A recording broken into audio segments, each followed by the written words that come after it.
Good evening, Rabbi. Tonight we're going to talk about the mitzvah of living in Eretz Israel.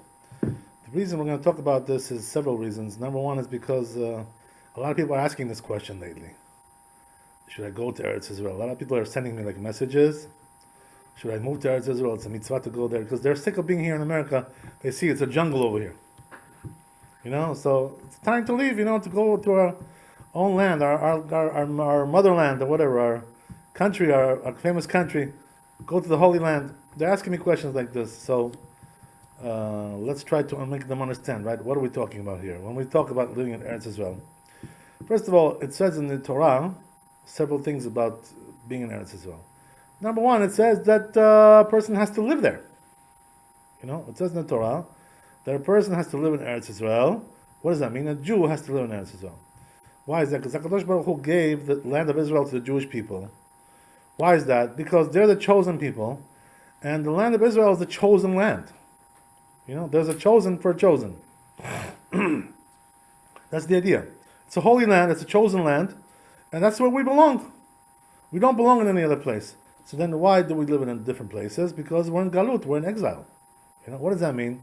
Since the Beit HaMikdash was destroyed, so they sent us to Galut, they sent us to exile. And they kicked us out of our land. Most of us couldn't stay there. Some of us did stay there, but most of us were thrown out. So what happened was that we left. But the question is, nowadays, what's the situation now? Right? Should we go back there? Are we obligated to go? Or is it an optional mitzvah? Or is it any kind of mitzvah involved? Or is it just something which you do if you want to, if you feel like it? Whatever. That's the question, right? So first of all, it says right in the Poskim, there's a machloket in the Rambam and the Ramban. The Rambam was Rabbi Moshe ben Maimon, and the Ramban was Rabbi Moshe ben Nachman. They lived about 300 years apart, these two rabbis. 250, 300, whatever it is. But they were two giants in Torah. So the Rambam, if you look at the Rambam's book, which is the Taryag Mitzvot, 613 Mitzvot, Sefer Mitzvot, he doesn't bring as one of the Mitzvot that you should live in Eretz Israel. He doesn't bring it over there. The Ramban says it's a mitzvah to go to and live in Eretz Israel, even today, even nowadays. The Rambam doesn't bring it down. So the question is, why not? Why would the Rambam say against the Torah? The Torah tells us to go and live there. And the Rambam doesn't even mention it, as one of the mitzvot. How many mitzvot do we have? We have 613, right, altogether. He doesn't bring it down as one of those mitzvot. So the question is why? So some say the reason is because after the Churban Beit HaMikdash, after the Beit HaMikdash was destroyed, now there is no mitzvah to live in Eretz Israel. Only the mitzvah is when there's Beit HaMikdash, we have all the holy structures going on there, right? All the holy systems going on in Eretz Israel. And people are in Eretz Israel, the Jews most of them are living there, the tribes are living there, and so forth and so on.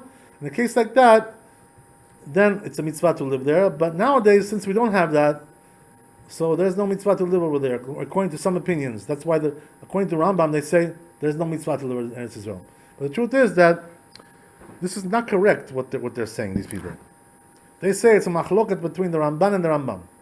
It's a dispute between them, whether it's a mitzvah to live in Israel. But the truth is that if you look in the Rambam himself, in the Laws of Kings, in chapter 5, Perek Hamishi, over there, he talks about the halachot of living in Eretz Israel.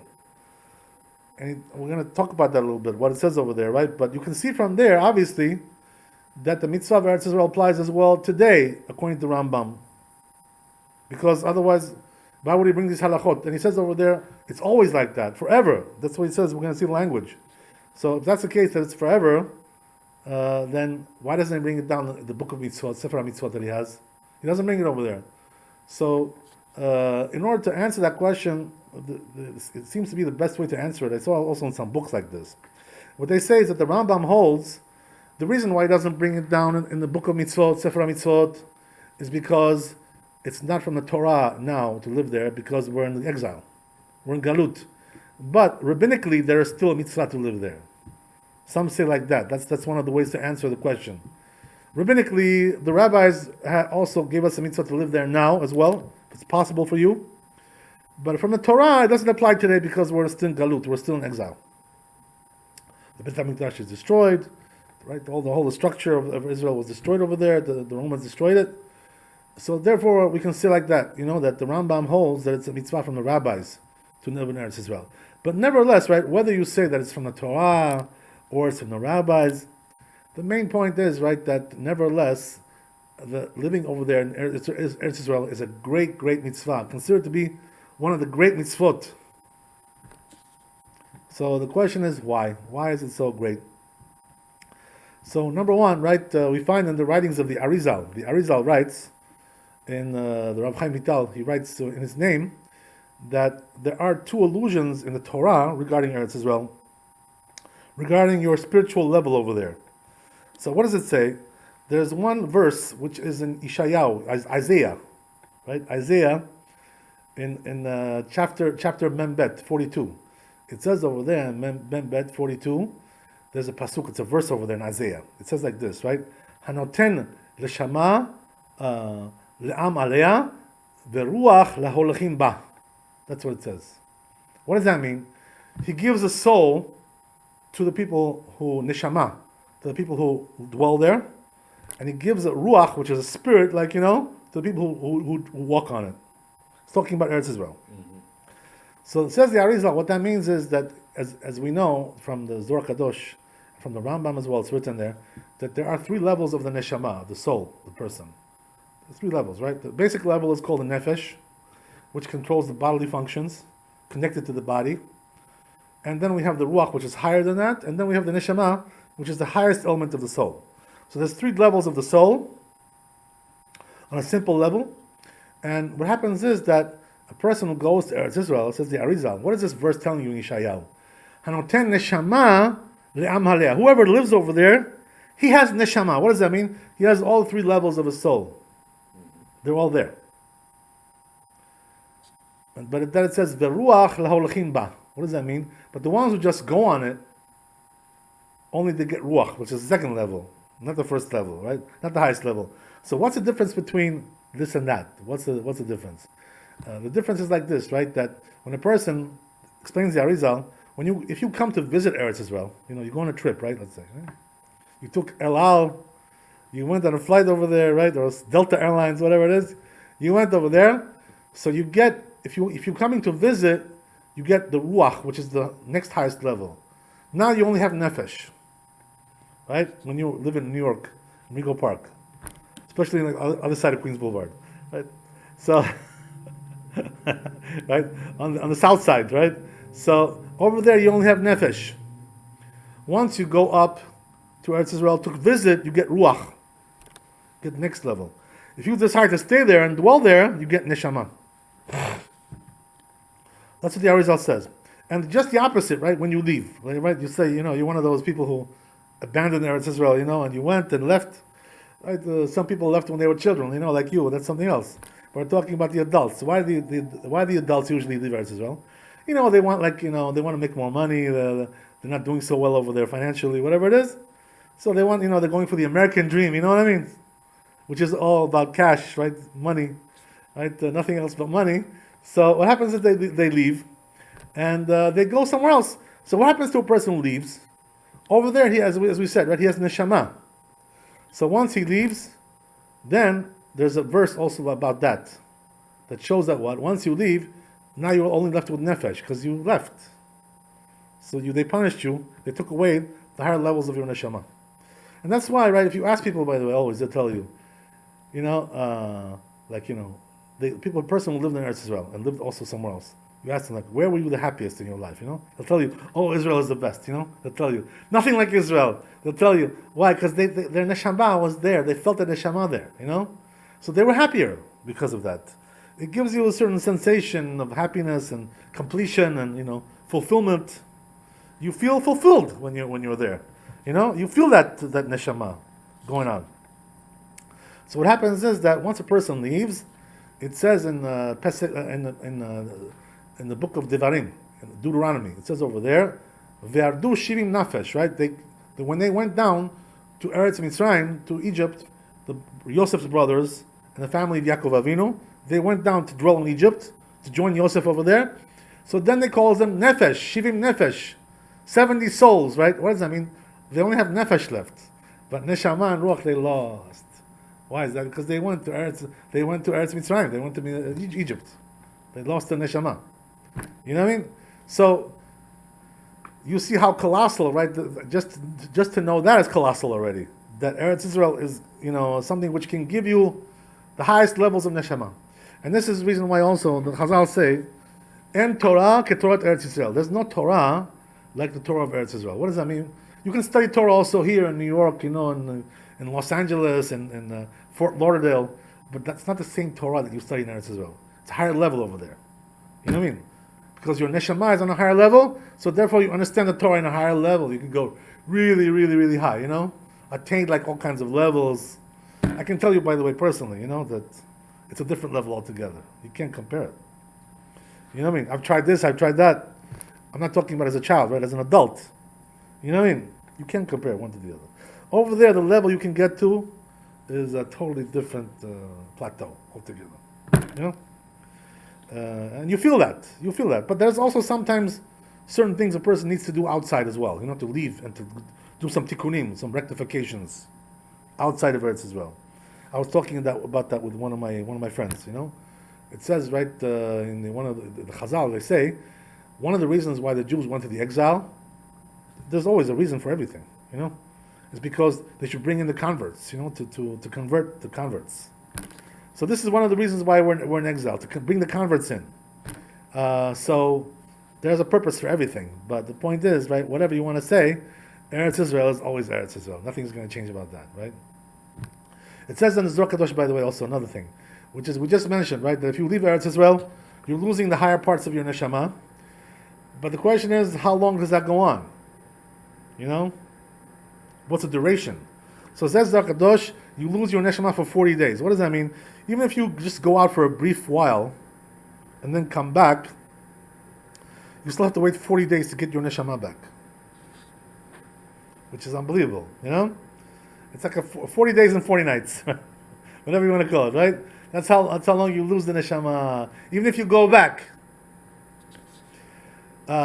So now, right, the question arises. There's all kinds of questions that we have to deal with over here. There's nothing like, as we said, there's nothing like the Torah of Eretz Israel. You know what it says in the Gemara Masechet Ketubot? It says over there, the rabbis of Bavel, there was two sets of rabbis at the time of the Talmud, right? There was the rabbis of the Bavel, of Iraq, and then there was the rabbis of Eretz Israel. There was two groups. So the question is, which one is superior, right? There's always a competition, Are those rabbis better or are we better? So what does it say over there? In the Talmud Bavli, which was written in Iraq, what does it say about those rabbis in Israel? Right? So it says over there, they're twice as good as we are. In general, in other words, right? They're twice as better. Twice as good. So if you got 50%, he's got 100%. If you got 100%, he's got 200%. He's always going to be better than you, no matter what. Because just the fact that he lives there, that's the reason why. No other particular reason, just because of that. But it says also another thing they say over there, right? That it says even though they're twice as good as us, over there, the rabbis over there, because they're on a higher level than we are. But nevertheless, if we go up there, we're twice as better than them. Then we get twice as good as them. So the question arises, right? Why are they twice as good? They're both living in Israel, no? So why should they be twice as good? There's all kinds of answers about that, how to answer that question. One of the answers is like this, right? That the reason why they're twice as good when they go up there is because they already learned like a certain technique of study. In Iraq, over there it's a lower level, so they have to learn better techniques to study properly. Techniques of derivation, pilpul. So once they get that technique down and they go to Eretz Israel, now they have two things, right? They have the technique and they have also Eretz Israel. So they're twice as good as the ones who were born there. You understand? So now they have double the power. Okay, whatever. There's all kinds of, right? The truth is, right, something's really funny, that the Maharalmi Prague, one of the big rabbis from 600 years ago, he explains this Gemara a little bit differently. He says the reason why when we go up there, we're twice as good as them, who are already there. The reason is because, he says, something really funny, like, you may laugh, right? He says because, it's very well known, right? The people who live in Eretz Israel, the ones who were born there especially, they tend to be very skinny. Skin and bones. They're strong, but very skinny people in general, in Israel. You know, in Chutz La'aretz, in outside the diaspora, they're usually fatter. You know, like chubby. You know, chubby people. So he says that's the reason why. So what does that mean? He says that those skinny guys over there in Israel, because they're skinny, he says their brain doesn't work so well because they don't have like a lot of power in their body, you know. But the chubby ones who come from Iraq, those chubby guys, because they have like, you know, nice big fat body, you know, they can think better also. They have he says something interesting. Okay, you gotta think about that one. There is some logic to that. Okay, so anyway, the point is, right, then Eretz Israel, everything is on a higher level. So just to talk about a little bit what the Gemara says about this, about living in Eretz Israel, how important it is, how great it is, and also what the Rambam brings down in the laws of Melachim, laws of kings, in the 5th chapter. It says like this, right, that it says the Rambam, you're not allowed to leave Eretz Israel le'olam, forever. In other words, if a person already lives there, he's not allowed to leave. Because he's living in a, you know, ma'alim b'kedusha v'lo moridim. What does that mean? There's a general rule in Torah. You should always go up in holiness and not go down. You should never go down in holiness. So when you leave Eretz Israel, you're going down. You know, going down. You know, that's the idea. So that's the reason why you shouldn't leave, obviously. So Rambam brings down 3 reasons why a person is allowed to leave Eretz Israel. There are 3 reasons which you're allowed to leave. One is to study Torah. Let's say you have a rabbi you like over there, you know, and in Israel you can't find the right rabbi, you know, that right fit, you know, you like, you know, these Adamorim over there, and they live in Brooklyn, you know, over there, you know, these Hasidic rabbis. So you want to go and study with them, you can do that, if you think that's the best rabbi for you. The second one is to get married, you know, to find a wife. Let's say you can't find an Eretz Israel. So he wants to try, you know, maybe he'll find somebody in, you know, in Brooklyn, Brighton Beach, you know, whatever, right? Or in Muncie or Lakewood, whatever it is. You'll find somebody maybe in America. You can't find over there a girl.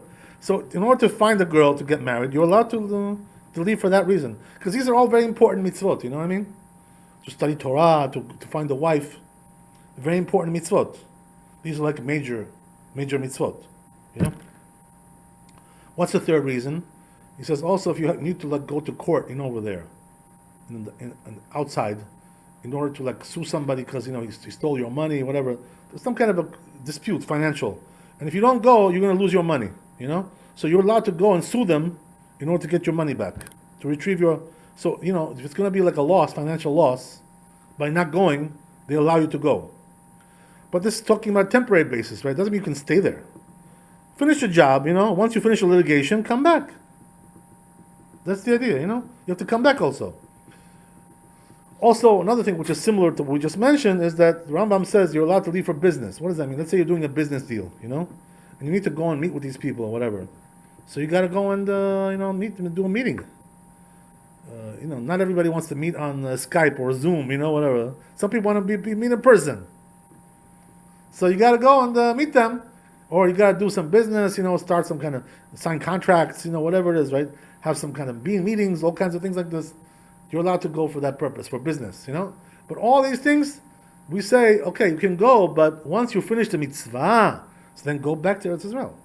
You know, once you're done, that's it. That's the idea, right? So it doesn't give you permission to stay there forever. That's something else. So the only thing which a person has permission to stay outside of Eretz Israel permanently is only for one thing. That if there's a very bad famine over there, you know, you can't even eat, you know, like there's not anything to eat over there, you know. If the situation is that bad, you're allowed to leave because, you know, you're not going to be able to live like that. That's something else. But if it's a normal economy, more or less, you know, even though you can't be, you know, you're not going to be wealthy over there, but you can live normal, you know, whatever. You can have bread to eat, you know, you can have food on your table, you can have a roof over your head. So you should live there. That's the idea, you know, even though the standard of living is a little bit lower. Or, you know, something like that, right? So similar to that. That's the idea. So this is the reason why the Rambam says you're allowed to go to Chutz La'aretz, to go to diaspora. There's also a Gemara in Masechet Tanit, which talks about a different reason as well, which is that if a person needs to honor his parents, he's allowed to go for that reason as well. It's also a very big mitzvah, you know? Kibud Avim, to honor your parents, So if a person needs to go for that reason, he can leave Eretz Israel, as again, right? Once he finishes the job, come back. Right? That's the idea. Can't stay there forever. So the truth is, that this desire that you have, in the back of your mind to go back there, it's really a proper thing. Because, you did live there for a short while. You were a child, okay, whatever, But, it's a good thing to do, to try to go back. Also from me as well, I'm counting the seconds, I'm counting, my eyes are always on the clock, a second. I want to go back, of course, whenever I get the chance, everybody wants to go back. That's the idea. So Eretz Israel is a very, very holy place. There's also other things which are said about Eretz Israel, right, which we're going to see here in the Rambam, which are unbelievable things, which are brought from the Gemara, Masechet Ketubot. It says, right, that Eretz Israel is so holy. It says in the Gemara that the rabbis, they loved it so much over there that they used to bend down and kiss, the stones on the ground to show their love for Eretz Israel. Like that idiot does when he goes all over the place. That's very foolish what he does. But when you're in Eretz Israel, you really should kiss the land. That's really, it's the holy land. Not every land is the holy land. Only Eretz Israel is like, you should kiss over there, not to kiss Kennedy Airport over there. That's not the way you should be kissing. Or Rio de Janeiro. Not over there, you should be kissing the ground. Kiss the ground in Eretz Israel, because over there it's holy land. That's something else. So therefore, in order to show their love for Eretz Israel, they used to bend down and kiss the land. That's the idea, right? Okay, very good. So then he goes on to say, looks something unbelievable, right? The sages say, whoever lives in Eretz Israel, all his sins are forgiven. Which is unbelievable, right? It's like, because Eretz Israel, it's like kapara, it's atonement. Why is that? Because, right, the Chazal tell us that there are three things which are acquired only through suffering, And Eretz Israel is one of them. You have to suffer over it. You got to rough it a little bit over there. Especially when you first go, to get used to it over there. It involves suffering, a certain amount of suffering. You got to rough it. No pain, no gain, right?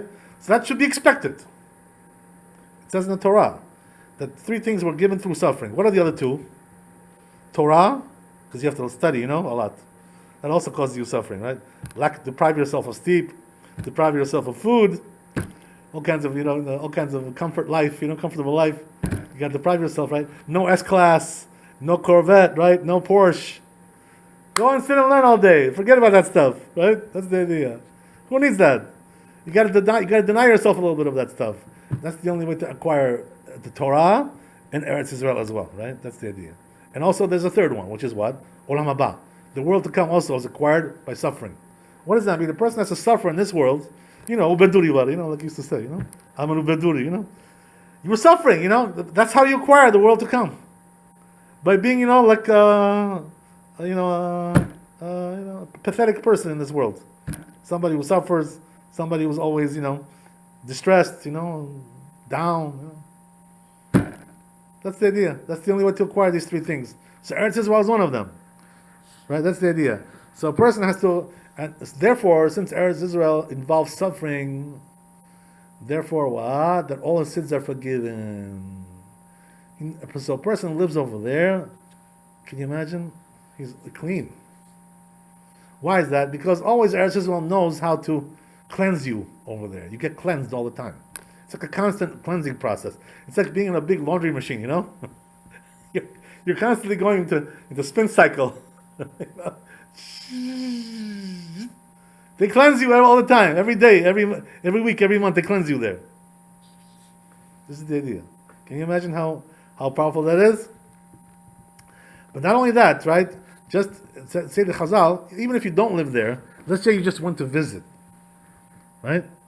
So if you walked over there 4 amot, about 6 feet, you have a portion of the world to come, just because you walked on Eretz Israel.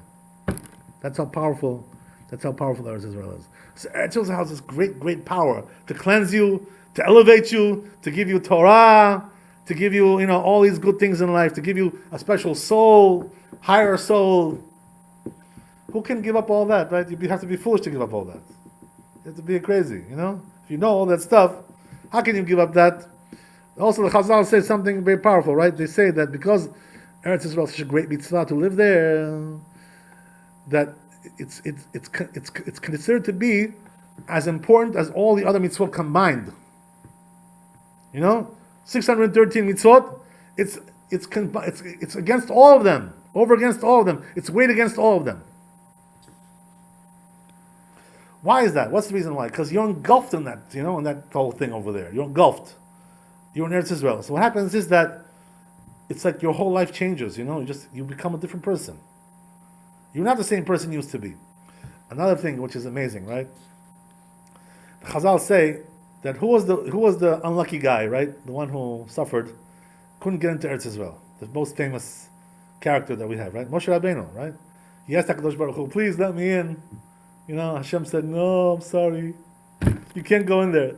So the Gemara says he said 500 prayers that Hashem should let him into Eretz Israel. And HaKadosh Baruch Hu told him, stop right there, don't say anymore. I'm not going to accept you.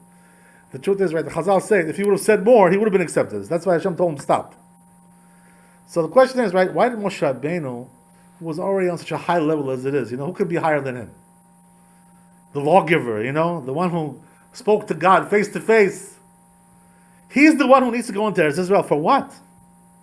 Who can go higher than that? So I saw in one book, called Erech HaPaim. He says over there, the reason why Moshe Rabbeinu really wanted to go into Israel is because he had a problem, Moshe Rabbeinu. You know what his problem was? What was his proverbial problem, Moshe Rabbeinu, if you recall? He had an anger problem, temper problem. Because we find him getting angry at the Jews several times in the Torah, You rebels, sinners! What are you getting angry about them for? They're your sheep, little sheep. What should make you angry? Okay, you're on a higher level than them, so talk down to them. Speak to them on their own level. Bend down and talk to them.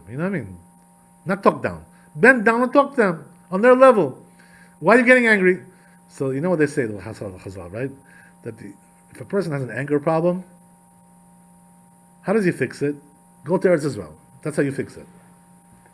So what does that mean? That Eretz Israel has the power to fix your character as well.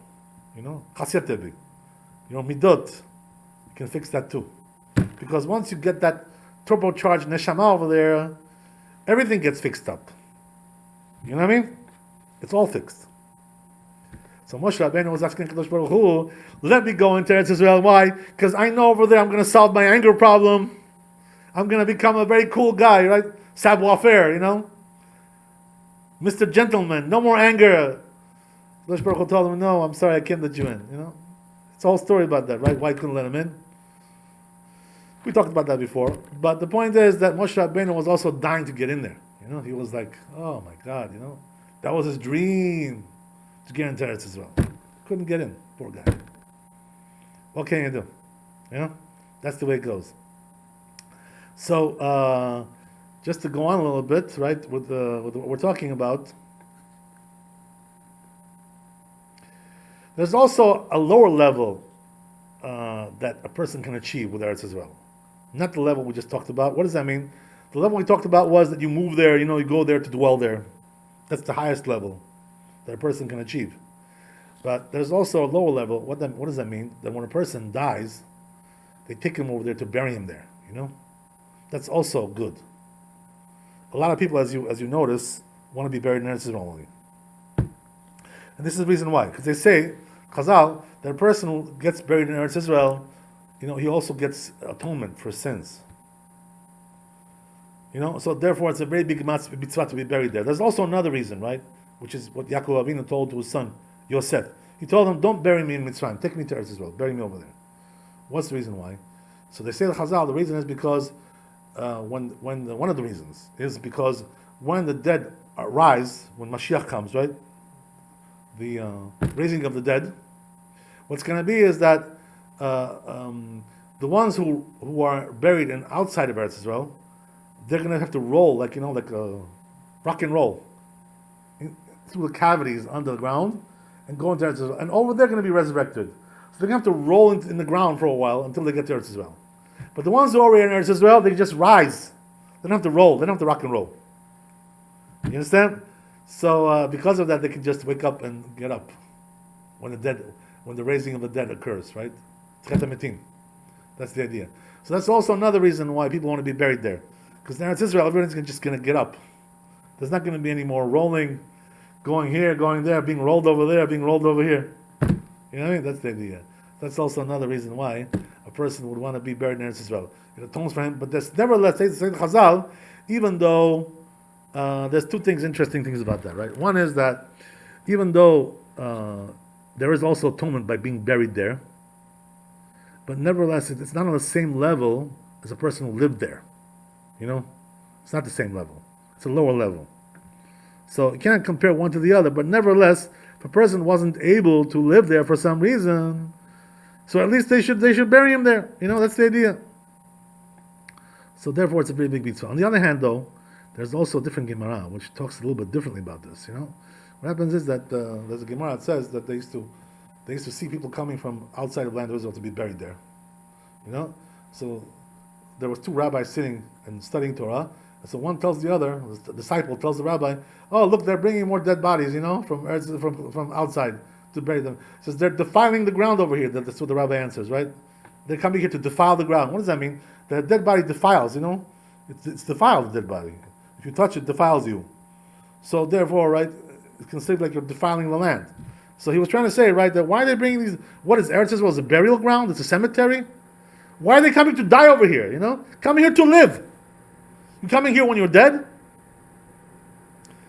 So the truth is, you know, this is also true, what they're saying. But nevertheless, the halacha is not like that. Like the Rambam says, it's also mitzvah to be buried in Eretz Israel, even though you didn't live there. So therefore, you even though you are defiling the ground somewhat, but nevertheless, it's good for you. You know, you get atonement for that. So you know, because of that, a person, if he wasn't able to live in Eretz Israel, he should try to make plans to buy a plot of land, you know, a burial plot over there. They should be buried there, not over here in Mount Hebron, over here in the Main Street, right? That cemetery over there. That's not where you want to be. You want to be over there in Eretz Israel. They say also, you know, when the dead rise, when the raising of the dead occurs, the ones who live over there are going to rise first because they're already there, as we said, right?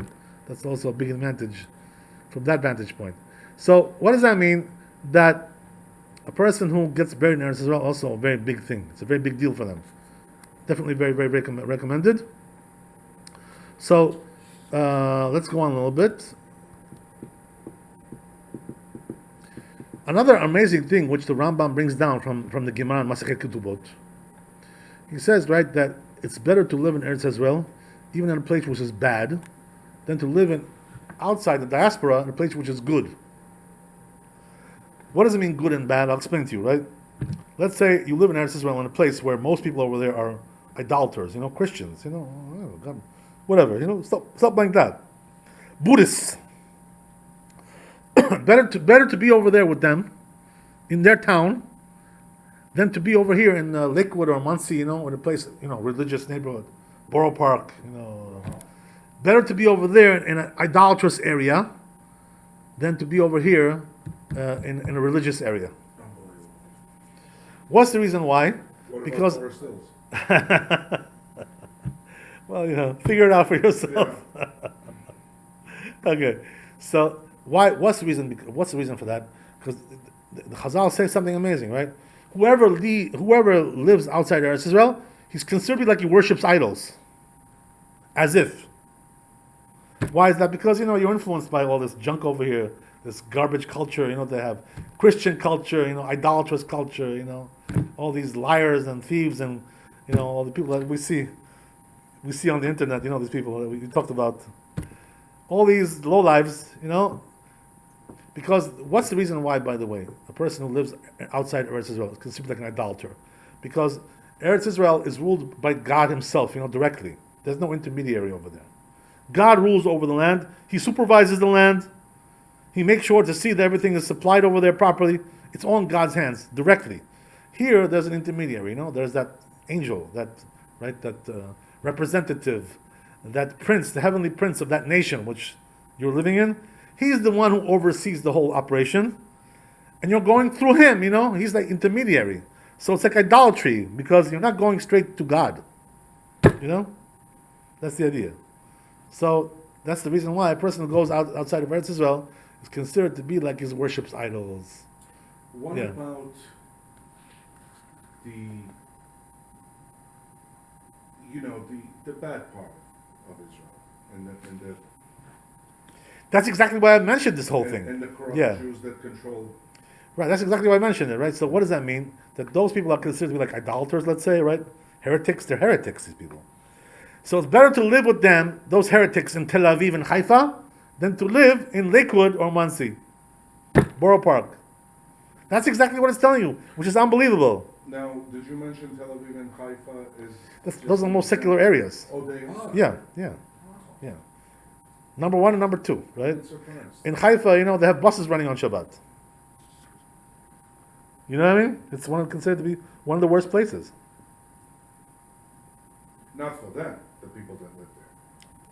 Public buses. Yeah. No, I'm saying it may be secular to you and me, but the people that live there. I'm talking about, in terms of religion. We're not talking about who cares about them. What's with them? What are you going to ask them? Yeah. But that's the that's the idea. So these two places, better to live over there. I knew about, but Haifa I had no idea. Haifa is also very Now secular. that you mention it, I'm going to go deep in. I'm not surprised for some personal reasons. Okay, I got you. Yeah. I got you. Yeah. Okay, I got you.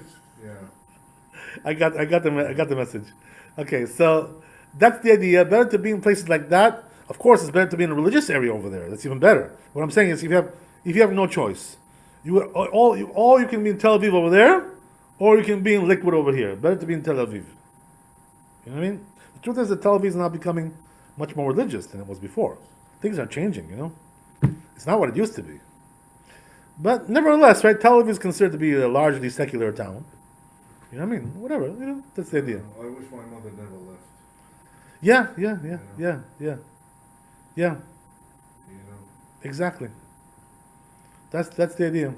So we see, right, the power of Eretz as well.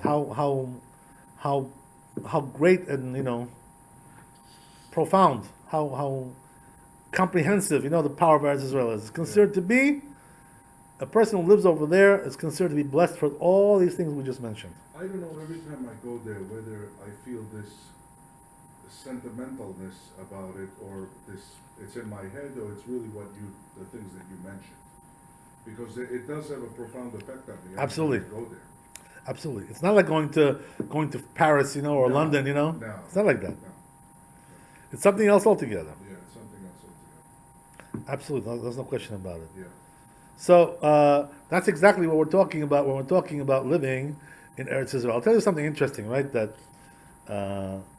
there was actually somebody on the internet who wrote, he's a religious guy, but not so knowledgeable, it seems, he wrote some things about this, So he said that better to live, he quoted some rabbi who's known to be a big rabbi, American rabbi who already passed away, but he quoted him saying that better to live in places like Borough Park, religious area, than to live in Eretz Israel, in a secular area. So I commented on him, I said, excuse me, but what you're saying is against the Rambam, against the Talmud. And then he realized, he started to try to go back to that, but I told him, I said, don't try to go back to what you said before. It's not true what you're saying. Against the halakha. You know what I mean? A person has to know. These things are halachot. This is not a game. So a person has to know, right, that Eretz Israel, even the worst place over there is better than the best place over here. I want to visit my cousins in Ashkelon. Yeah.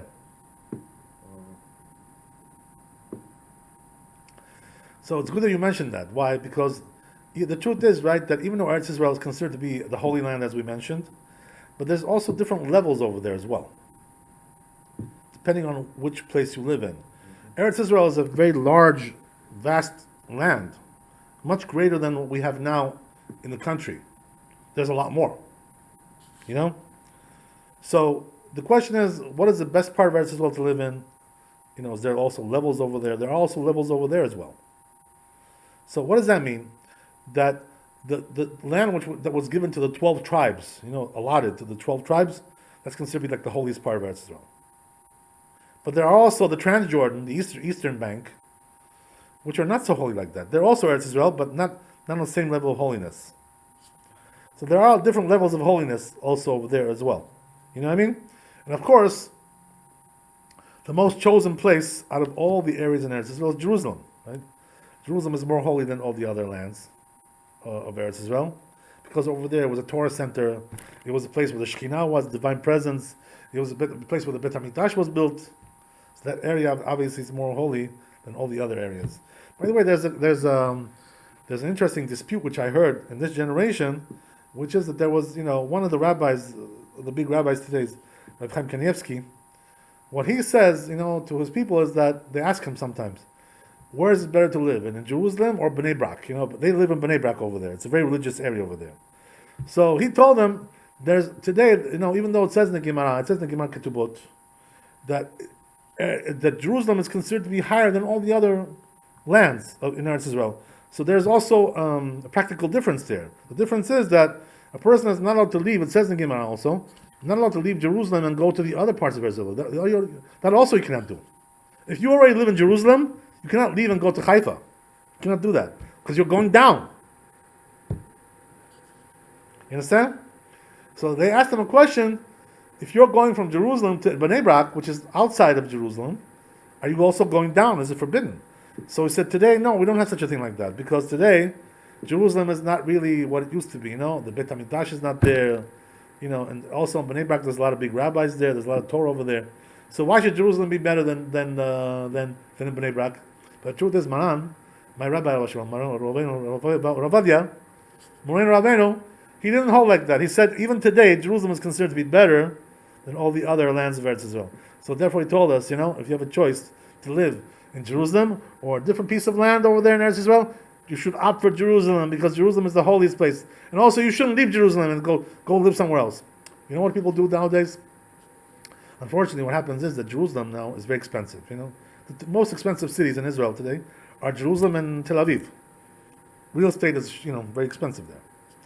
So what happens is that people are moving out of these cities and going, to the periphery in order to save money, because, it's cheaper outside. You know what I mean? That's the way it is. So the question is now, let's say I don't have a lot of money. There are families who are moving out from Jerusalem, going to places like Bet Shemesh and other places which are cheaper. Is that okay to do that? So the rabbi told us not to do that, because he considers it that Jerusalem also nowadays is considered to be the holiest place in Eretz Israel. Yeah. No, I wanted to ask you something a little. I don't want to veer into. What's with the immigration policy there? If Jews return there, do they want Jews coming back there? Yes, they very want much. They want. Yes, so of course. So what would they offer an old fart like me? The only way to really find out, even though we know basically what it is, I'm already not up to date. I'm behind already, But if you go down there, or you call them, the embassy, they will tell you all the information. But basically, what is it? What's the policy if you go down? They give you some money. They give you some rights. They give you some tax benefits. They give you cash also. It's not a big amount of But there's no. They wouldn't provide you with monthly income. They give you some things. I don't know exactly what it is. They give you a pretty decent package. Yeah. So, definitely it's worth looking into it. No question about it. So, right, as we said, I definitely recommend to you, by the way, that you should go. There's no question about it. You're going to be happier there, The kids are here. Right, I understand. My children. I understand. I don't want to abandon them. Sure. I hardly doubt that kids that were born here are going to go there. You never know. They may come to join you. I don't know. You never know. I don't know. You have to speak with them, but you never know. Maybe good for them, maybe good for you. But, right, we see from there that Eretz Israel is considered to be still, nowadays, the best place to live. So, as we mentioned in the beginning, so then what is the bottom line for us, practically speaking? Are we obligated to go there today? Is it an obligation? Is it a mitzvah? Is it just a good thing to do, whatever? What's our obligation? The truth is that there's a machloket regarding this, right? As we already mentioned, there's a machloket between the Ramban and the Rambam. The Rambam holds, seems like that it's rabbinical to live in Eretz Israel today. So, according to that it's rabbinical, you know what that means? What that means is that if you live outside, you're not obligated to go there, to move there. You're not obligated. not an obligation. It's an optional mitzvah. If you want to do it, very good. Good for you. You get a lot of benefits over there. As we said, right? Spiritual benefits. You will get a lot of benefits over there. It's a big mitzvah, and it's considered to be like weighed against all the mitzvot of the Torah. So according to Rambam, you know what he says? How do I know what I'm telling you is correct? Because the Rambam says in this parak, in the parak Kamishi of Hilchot Melachim, he says over there that you're allowed to live anywhere in the world, if you want, anywhere. What does that mean? If you don't live in Eretz Israel, you don't have to leave. You can live anywhere you want, except one place, right? What's the only place where you're not allowed to live there today? Egypt, right? Egypt, you're not allowed to live. Why is that? Because it says in the Torah, once we left there, don't go back there anymore. That's it. You'll never see them again. So a person is not allowed to go to Egypt to dwell over there, according to the Torah. But anywhere else, it says the Rambam, you're allowed to live. So what does that mean? According to Rambam, once you already lived in Eretz Israel, you should not leave. You're not allowed to leave. As we said, right? Except for those mitzvot that we mentioned. Mm-hmm. But if you never lived there, you're not obligated to go there. So that's why, he says, Rav Moshe Feinstein, one of the great poskim of our time, he says it's an optional mitzvah to go there today, Eretz Israel. It's optional. Very beneficial, but it's not obligation. Not like, like you have to, like something which is obligation, like putting on tefillin. Yeah, but if you're what I mean? If you're a person who's worried about his sins and you want to be forgiven for it, you want to be cleansed, right? Yes, what yes. the hell? Right, of course, yeah, of course. Yeah, absolutely, no question about that. And amongst other things. Yes. So, Moshe Feinstein says that it's an optional mitzvah. There's also another opinion, which is Chazon Ish. The Chazon Ish holds that it's an obligation even in our times. That's the way he holds. So there's a machloket about it. The truth is that the more accepted opinion is that we're not obligated to go to Eretz Israel.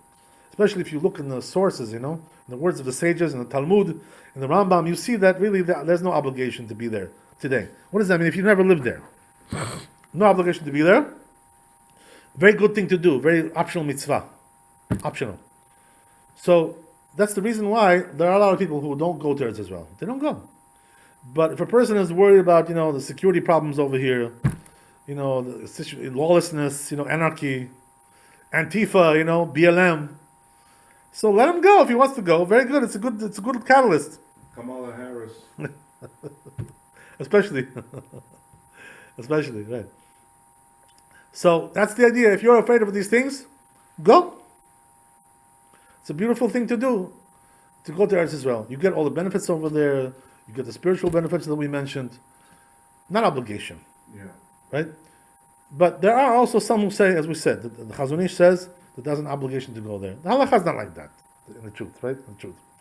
So, what should a person do? If he can, the truth is, it's very recommended.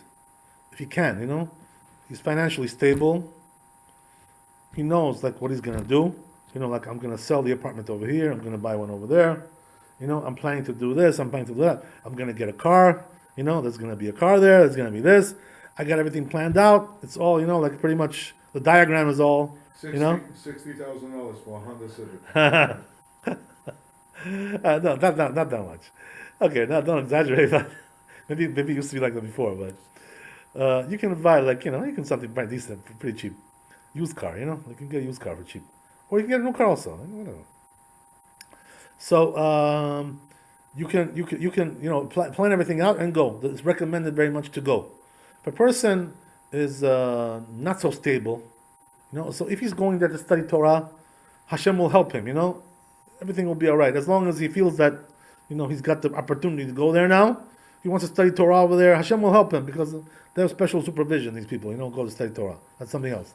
But if you're just a regular guy, you should have more like a plan. Like something more planned out a little bit. Don't just go there, and expect to just jump in. You have to have a little bit of a diagram of what you're going to be doing over there. Give me right? $1,000 a month at least. Right.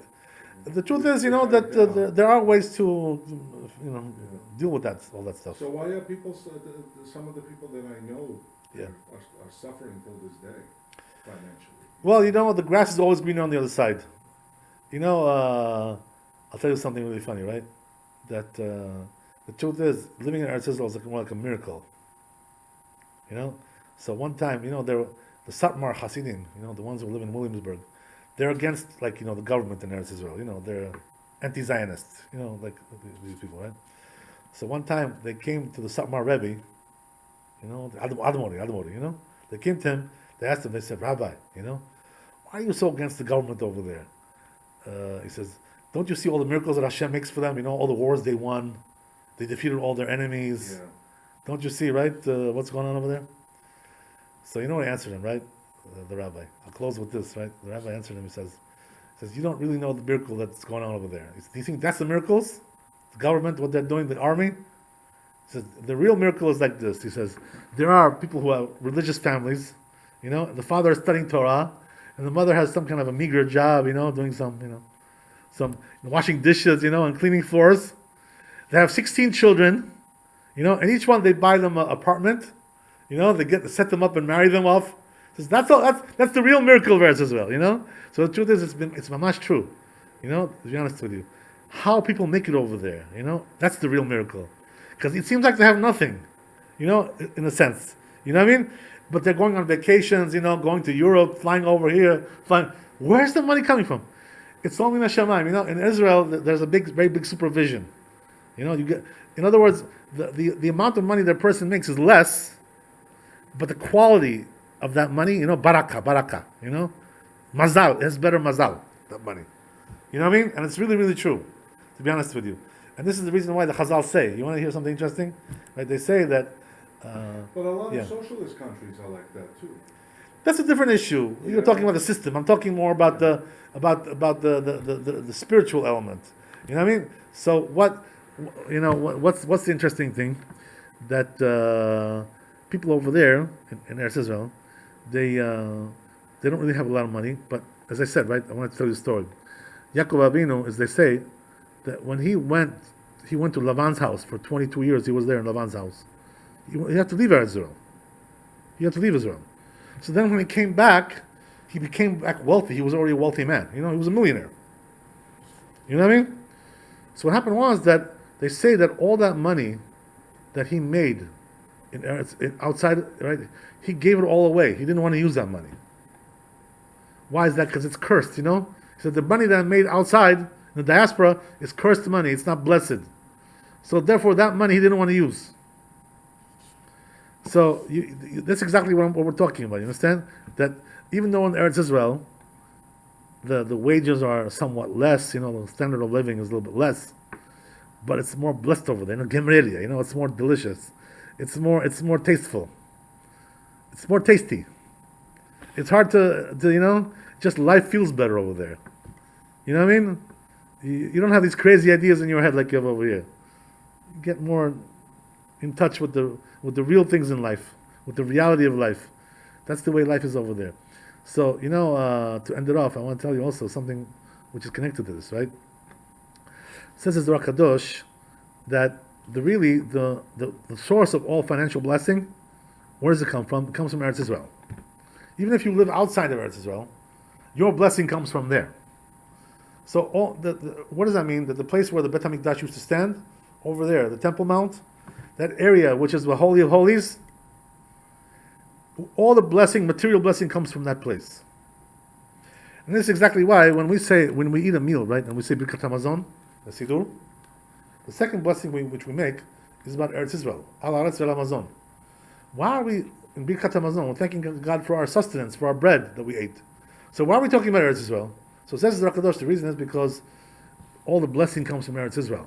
Even if you're living outside, the blessing comes from over there. So then, why is it that today, I'll explain to you this idea, right? Why is it that today in Eretz Israel, the parnasah is less, and outside it's more? So the truth is, right, it says the Zohar Kadosh, explains this, says the Zohar Kadosh. Says that in the time when the Bet HaMikdash is built, when the Jews are on their land, what happens is that Kadosh Baruch Hu gives the parnasah to the Jews first, and the Goyim take the remainder, like the leftovers. Just the remnants of what the Jews get. But when the Jews are outside in Galut, in the diaspora, so the Goyim get it first, and then we get the remnants. Just the opposite, right? We're in the back seat, and they're in the front seat. You understand? So it all depends on the time and place that you're talking about. But nevertheless, whichever way it's arranged, according to the timing, all the blessing of sustenance, financial, comes from Eretz Israel. That's where it comes from. And this is the reason why all the nations want to control that place, the Temple Mount. They all want to have a stake over there. They don't want to give up that place. Because they feel that the blessing comes from there. You understand? So they don't want to give it up. For them, it's like it's a deal breaker, Every nation wants to have some control over there in Eretz Israel. You know why? Because they know the blessing comes from there. For everybody. And this is the reason why we say in the Birkat HaMazon, Al Haaretz Ve'al HaMazon, right? We're talking about Eretz Israel. The second blessing is talking about Eretz Israel. What does that have to do with eating bread? Because it comes from there. So the truth is, right, that even though in Eretz Israel now the standard of living is a little bit lower, but nevertheless all the blessing comes from there. So therefore, whatever you get over there, it's more, good parnasa, good quality. High grade. It's high grade parnasa. So what does that mean? You have less, but you buy more. Over here, you have more, but you're barely buying anything, It's like barak pulse, That's the idea. So that's why, another reason why, best to be in the Holy Land, Eretz Israel. So Kadosh Baruch Hu should bless us. We should all go back and live in the Holy Land with the Biat HaMashiach, B'mihra v'amenu, Amen v'amen, Chazak Baruch. Thanks for coming. Amen. All the blessings to you, your family's health, wealth, and happiness. Bless you. Chazak Baruch. It's interesting.